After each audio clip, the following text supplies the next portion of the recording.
రాష్ట్రంలో 2,32,53,000 నాటుకోళ్లు ఈ రాష్ట్రంలో ఉన్నాయి. లేయర్స్ బాయిలర్స్ కలిసి 8,46,09,000 బాయిలర్స్ లేయర్స్ కలిసి ఉన్నట్టుగా మాకు రిపోర్ట్ ఉంది. అంటే దాదాపుగా ఈ రాష్ట్రంలో 10,78,63,152 కోళ్లు ఉన్నాయి.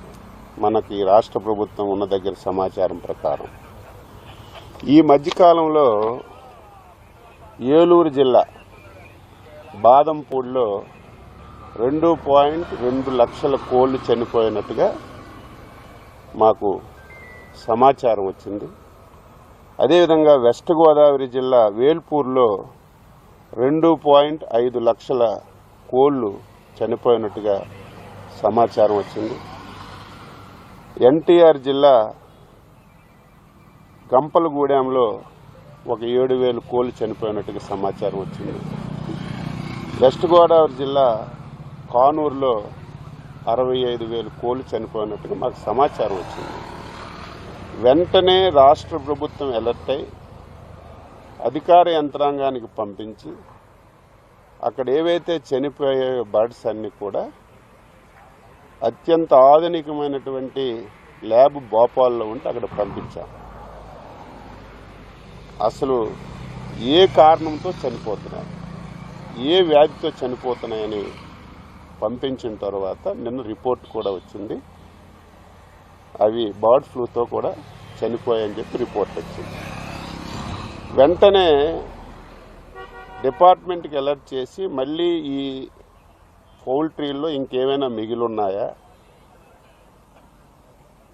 అని చెప్పి పంపిస్తే 14,000 కోళ్ళు ఇంక మిగిలుంటే ఒక 340 గుడ్లు ఈ 4 పౌల్ట్రీస్లో ఉంటే అవన్నీ తీసి మనమే చంపి పోర్చడం జరిగింది.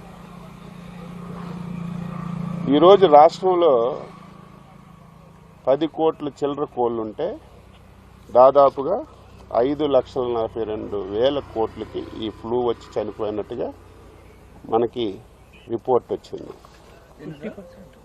5,42,000 టోటల్గా ఉన్నవి 10,78,00,000. సోషల్ మీడియాలో చాలా విపరీతమైన ప్రచారం వస్తుంది, మీడియాలో విపరీతమైన ప్రచారం వస్తుంది. 40 లక్షలు చనిపోయాయని కూడా ఈరోజు ప్రచారం వచ్చాయి. ఎక్కడ దాపరికి ఉండదు. 40 లక్షల కోళ్ళు చనిపోతే అవి పోడ్చాలంటే ఎంత పెద్ద గోతులు తవ్వాలి? ఎక్కడ దాపరికి ఉండదు కదా, ఫొటోస్ అయినా బయటకు వస్తాయి కదా. కానీ ప్రచారం జరుగుతుంది, దాన్ని నేను తప్పు పట్టడం లేదు. ఇదేంటంటే ఎప్పుడు కూడా తక్కువ టెంపరేచర్ ఉండేటప్పుడు ఇది వచ్చినటువంటి పరిస్థితులు ఎక్కడా ఉంటాయి.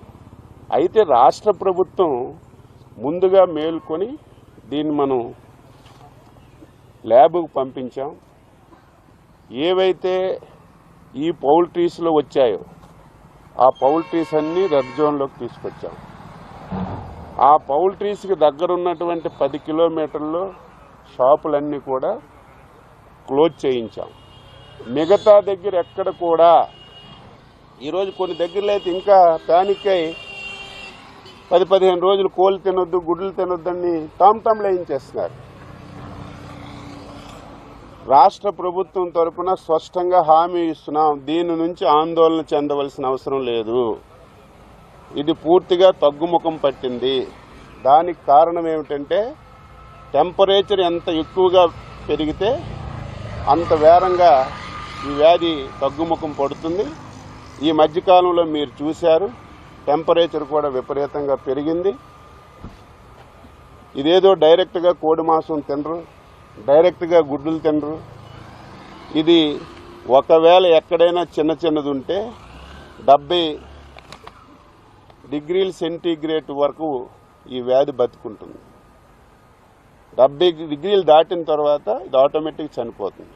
ఈవేళ కోడిగుడ్డు ఉడకబెట్టినా సరే 70 డిగ్రీల కంటే ఎక్కువ వేడి దగ్గరే ఉడుకుతుంది.